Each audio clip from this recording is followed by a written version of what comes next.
थोड़ा सी 12वीं-13वीं सदी की तरफ लेके चलता हूँ। जब उर्दू तश्कील हो रही थी, उस वक्त उसका नाम उर्दू भी नहीं पड़ा था, हिंदी भी कहा जाता था, जिसमें हमको अफजल जहांगीर की बकट कहानी या हज़रत अमीर खुसरो की शायरी में मिलता है।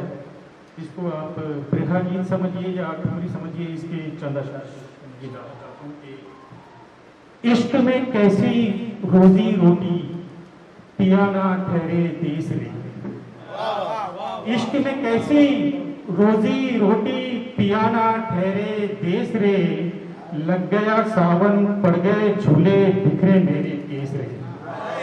लग गया सावन पड़ गए झूले बिखरे मेरे केस रे।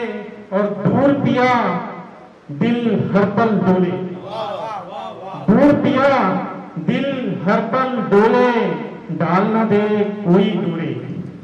दूर पिया दिल हर पल डोले डाल न दे कोई डोरे। जंतर मंतर जादू टोना कैसे कैसे भेस रे। जंतर मंतर जादू टोना कैसे कैसे भेस रे। और पीबिन सोना मन का आंगन। पीबिन सोना मन का आंगन क्या काजल क्या चूड़ी कंगन। पीबिन सोना मन का आंगन क्या काजल क्या चूड़ी कंगन। ना बिंदिया ना झुमके वाली चांदी हो गए केस रे। ना बिंदिया ना झुमके वाली चांदी हो गए।